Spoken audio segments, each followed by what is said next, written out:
జూబ్లీహిల్స్ ఉప ఎన్నికల్లో భారీ మెజారిటీ దిశగా కాంగ్రెస్ దూసుకు వెళ్తున్న పరిస్థితులు కనిపిస్తున్నాయి. కాంగ్రెస్ హవా కనిపిస్తోంది. గాంధీ భవన్ లో ఇప్పటికే సంబరాలు మొదలైపోయాయి. అక్కడి నుంచి మా ప్రతినిధి రాధిక లైవ్ లో సిద్ధంగా ఉన్నారు. రాధిక, అక్కడ సెలబ్రేషన్స్ ఏ విధంగా జరుగుతున్నాయి? ఒక స్పష్టమైన మెజారిటీ, భారీ మెజారిటీ దిశగా కాంగ్రెస్ దూసుకు వెళ్తోంది. సంబరాలు ఏ విధంగా జరుగుతున్నాయి?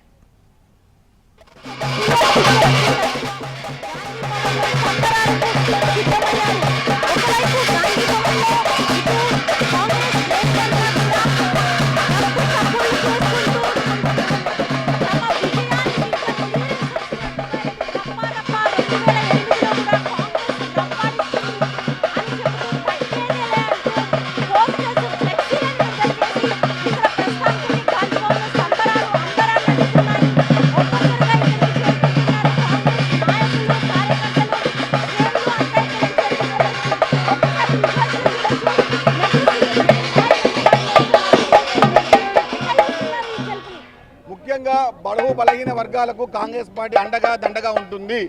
దాని దేశమే జూబ్లీహిల్స్ ఎన్నిక. అన్ని వర్గాలు సంపన్నంగా పరిపూర్ణంగా ముఖ్యమంత్రి రేవంత్ రెడ్డి గారి నాయకత్వాన్ని, పిసిసి మహేష్ కుమార్ నాయకత్వాన్ని బలపరిచే విధంగా ముందుకెళ్లినందుకు హైదరాబాద్ నగరంలో కాంగ్రెస్ పార్టీ లేదు అన్న వారికి చెంప చెట్టుగా, వారి యొక్క చెంప చెల్లు అనే విధంగా ఆ 36 పనులు బయటకు వచ్చే విధంగా అద్భుతమైన మెజారిటీ కాంగ్రెస్ పార్టీకి ఇచ్చిన జూబ్లీహిల్స్ ప్రజలను ఎప్పుడు కాంగ్రెస్ పార్టీ మర్చిపోదు. రేవంత్ రెడ్డి గారి నాయకత్వాన్ని బలపరిచారు, మహేష్ కుమార్ గౌడ్ గారి నాయకత్వాన్ని బలపరిచారు.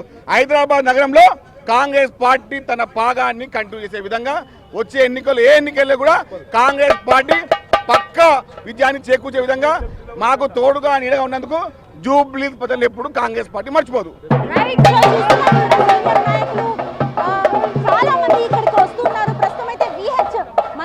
ఒకసారి మాట్లాడించే ప్రయత్నం చేద్దాము. అనేక ప్రాంతాల నుంచి కూడా ఇక్కడికి చేరుకొని సంబరాల్ని జరుపుకుంటున్న పరిస్థితి. కాంగ్రెస్ కార్యకర్తలంతా కూడా రఫ్ఫాడిస్తాము అంటూ రప్ప అంటూ ఫ్లెక్సీలను తీసుకొచ్చి ఇక్కడ చూపిస్తూ వాళ్ళు ఎంతో ఎంజాయ్ చేస్తూ ఇక్కడ సంబరాల్లో పాల్పంచుకుంటున్న విషయాలు చూడొచ్చు. ఒకసారి విహెచ్ తో మాట్లాడించే ప్రయత్నం చేద్దాము. విహెచ్ ఏమంటున్నారో ఆయన మాటల్లో తెలుసుకుందాము.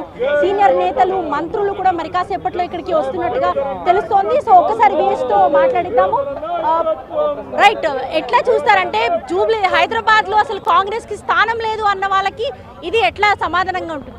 చూడండి, ఈ సమాధానం తోటి వాళ్ళు మిగతా పార్టీ వాళ్ళు తెలుసుకోవాలి. బీజేపీ పెద్ద పెద్ద మాటలు మాట్లాడింది, బీఆర్ఎస్ వాళ్ళు సింపతి ఓట్లు అన్నారు. కానీ ప్రజలు ఏమన్నారు? మాకు పని చేసేవాడు కావాలి. రాష్ట్రంలో కాంగ్రెస్ ప్రభుత్వం ఉన్నది, రేవంత్ రెడ్డి ప్రభుత్వం ఉంది. ఈ ప్రాంతంలో గతంలో పి జనార్దన్ రెడ్డి ఏ విధంగా అభివృద్ధి చేశాడో అదే అడుగుజాడల్లో నవీన్ యాదవ్ చేస్తాడనే నిర్ణయం జరిగింది. కాబట్టి ఇంత మెజార్టీ వస్తుంది, ఇంకా మెజార్టీ వస్తుంది అనేది నా ఉద్దేశం. రైట్, చూస్తున్నారు కదా విహెచ్, అట్లాగే అనేక మంది సీనియర్ లీడర్స్ కూడా ఇక్కడికి చేరుకుంటున్నారు. గాంధీ భవన్ లో సంబరాలు అయితే మొదలయ్యాయి. ఇప్పటికే కాంగ్రెస్ పార్టీకి ఒక క్లియర్ పిక్చర్ వచ్చింది అని చెప్పేసి ఇక్కడ నాయకులు చెప్తున్న పరిస్థితి. ఇక్కడికి యువసేన నేతలంతా కూడా, యూత్ అంతా కూడా ఇక్కడికి చేరుకొని ఆ సంబరాల్లో పాలు పంచుకుంటున్నారు. డప్పు చప్పుట్లు, డాన్సులు చేస్తూ ఇక్కడ తగ్గేదే లే అంటూ ఫ్లెక్సీలని ఇప్పటికే ఇక్కడ ఏర్పాటు చేసి 2028లో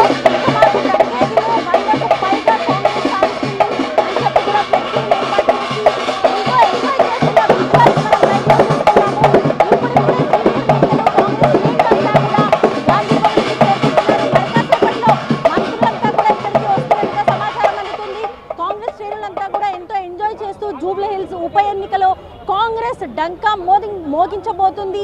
అట్లాగే హైదరాబాద్ లో అసలు స్థానమే లేదనుకున్న చోట ఇటు కంటోన్మెంట్ ఇప్పటికే గెలుచున్నారు.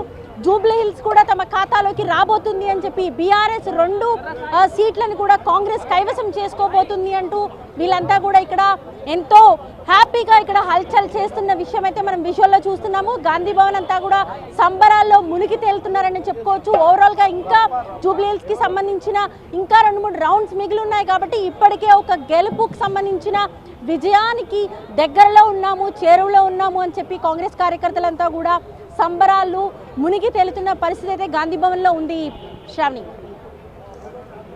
రైట్ రాధిక, మనం గాంధీ భవన్ నుంచి విజువల్స్ చూస్తున్నాం. గాంధీ భవన్ లో కాంగ్రెస్ శ్రేణులందరూ కూడా సంబరాల్లో మునిగిపోయిన సిచ్యువేషన్ కనిపిస్తోంది. సీనియర్ నాయకులు కూడా గాంధీ భవన్ కి చేరుకుంటున్నారు.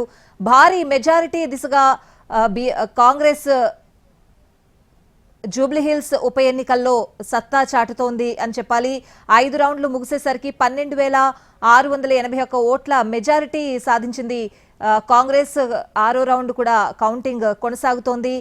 సో గాంధీ భవన్ లో ఒక సందడి వాతావరణం అయితే కనిపిస్తోంది. విహెచ్ కూడా మాట్లాడిన పరిస్థితులు. హైదరాబాద్ లో కాంగ్రెస్ కి చోటు లేదు అని చెప్పి ప్రతిపక్షాలు చేస్తున్న ఆరోపణలకి జూబ్లీహిల్స్ ఉప ఎన్నిక ఒక చెంపపెట్టు లాంటిది అని చెప్పి విహెచ్ కూడా మాట్లాడడం జరిగింది.